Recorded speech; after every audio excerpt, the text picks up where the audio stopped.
The year is 2012. People are busy playing Minecraft on their Xbox 360s. Everyone is losing their minds over the Black Ops 2 trailer, and Halo 4 is around the corner. Everyone is waiting for the next generation of video game consoles, but no one is realizing the fact that they are living in the peak era of gaming. People now would pay anything to relive it. But all of this was happening in this side of the world. On the other side, I was sitting at home on my compact family computer equipped with a Core 2 Duo, 1.5 gigs of RAM and a 120GB hard drive, enjoying GTA Vice City. I did not care about what the other side of the world was experiencing. I just didn't care. Fast forward to now. There's hardly any difference between the developed world and the developing world when it comes to experiencing the latest piece of technology. Things which were pretty much far away 12 years ago have now come really close. The emerging markets are witnessing a massive shift in their pattern of consumption, but things weren't always like this. And there's still a large difference when it comes to gaming in the developing world. Living in a developing country is, well, I wouldn't say difficult, but it is a challenge. But do you know what's actually difficult? Gaming in a developing country. If gaming in the United States is considered to be the easy difficulty, then gaming in the developing world would be considered very hard. You see, gaming in the Western world is a hobby, but in the developing world, it is a hobby which only the rich or the middle class can afford. Gaming in the first world countries is an enjoyable experience, but in the developing countries, it is a struggle. Gaming here is ancient and modern at the same time. To demonstrate, in an average group of friends, one would be gaming on a gaming PC, one would be gaming on a PS2, one on a PS5 and one on a mobile phone. And one would not dare to game because of his strict parents, financial hardships, Sigma mindset and commitment to studies. Gaming in the developing world is a spectrum. Gaming in the developing world is an adventure. In developing world, you progress in real life when it comes to gaming. You have to complete certain challenges like scoring good marks at school, getting into a good college, doing all chores at home, and being a good and patient boy. However, there's also a shortcut, and that is studying computer science in college and fooling your parents into buying a gaming laptop for studies. So, in this video, I'll be sharing my experience with my developed world bros on gaming. Starting with point number 1, video game consoles, components, and PC prices. Gaming here is difficult for various reasons. But the major thing which makes it difficult are the prices. A thing which costs a few $100s in the US may cost a few $1,000s in India. You know what? I'll show you. Let's compare the prices of Xbox Series S, the most affordable gaming console in India. As you can see, it costs $280 in the USA, which seems pretty affordable, right? Now let's see the prices in INR. As you can see, it costs somewhere around $350 to $430 depending upon the seller. So taxes and import duty makes it pretty expensive here. Same thing happens with pretty much everything ranging from an iPhone to a gaming laptop. So if anyone wants to game in the developing countries, they should have some serious money in their bank accounts, or they could just use their parents' credit card.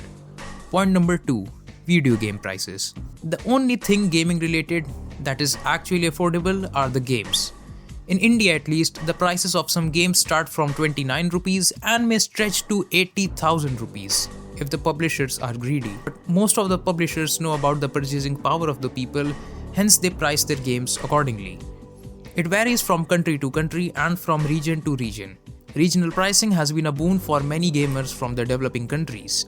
But still, there are some publishers who rolled back this sweet policy to maximize their profit. There was a time when Halo Master Chief Collection used to cost $10 here, but now it costs the same as the USA because of Microsoft's policy. So it kind of hurts when the publishers take a step back and start to milk their consumers for a 10-year-old game. But do you know what actually hurts even more? When people from the developed countries start to change their region, use a VPN to buy games for cheap, and get the regional pricing policy banned in that country. You know what's even better than paying for games? Getting them for free. Epic Games give away games on a weekly basis which everyone adds to their libraries but never play. Similarly, Steam sometimes gives away games for free, like they gave away Half-Life and Half-Life 2, which saved me a good amount of money. It's always a delight to get games for free. I remember how happy I was when I backed Doom Eternal for free thanks to Prime Gaming. Having said that, there's also a different side of playing games in a developing country. When gamers cannot afford their favorite games or simply don't want to spend money despite having the capacity to purchase it, they simply choose to sail the seas. Point number 3. Cultural differences. Gaming in the developed world is seen as a hobby. People of different age groups enjoy it, but in the developing countries, gaming is looked down upon because, according to the elder people here, gaming is for kids and people who play games are kids, and no adult person should play games.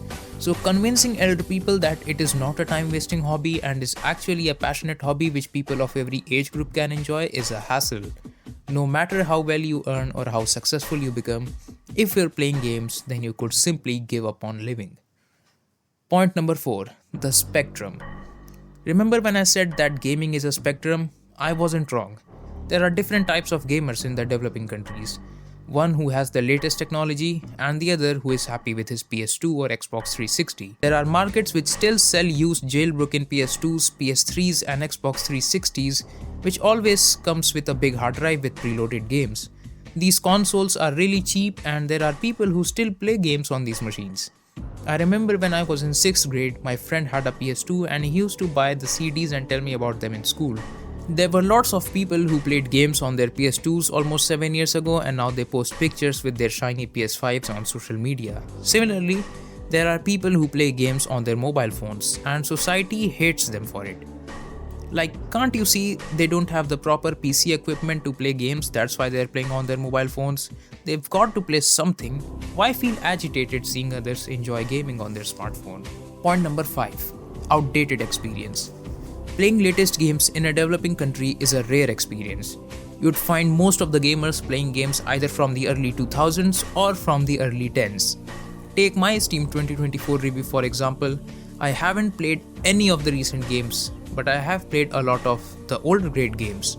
It seriously doesn't matter whether you're playing the latest games or the games from the Stone Age as long as you're enjoying the process. Whenever I get bored, I always hop on to play some Halo Combat Evolved or the good old Minecraft. These games seriously never get old. As a matter of fact, developers haven't made a single game in the recent days which has become a cultural phenomenon. Gaming in itself has taken a step back.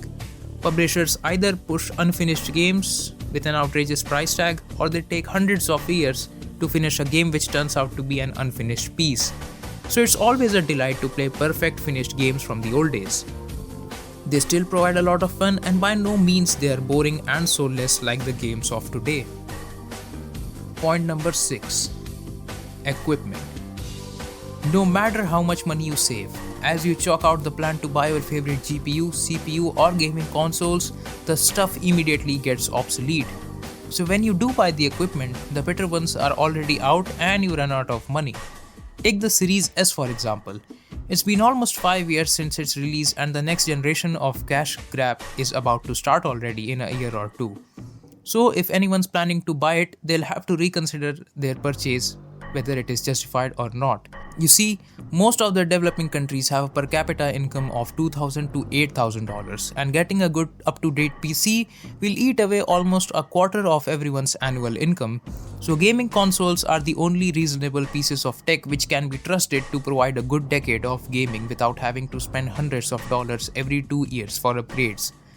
So the greedy publishers who are not optimizing their games for the mid-end hardware anymore and relying on DLSS are missing out on a major market which definitely has the potential to become one of the best in the coming future. Take the latest Stalker for example. I bet only 10% of the gamers of the developing population might get a chance to play it thanks to the system requirements and the great optimization. So the developers need to work hard to at least optimize their games well. I hate the hypocrisy that the industry comes up with sometimes. For saving the environment, we'll pack your consoles in paper packets instead of plastic, but we'll make sure that you upgrade your PC every 2 years to play our games. So yeah, this is it. Sharing my experience with you guys about gaming in a developing country.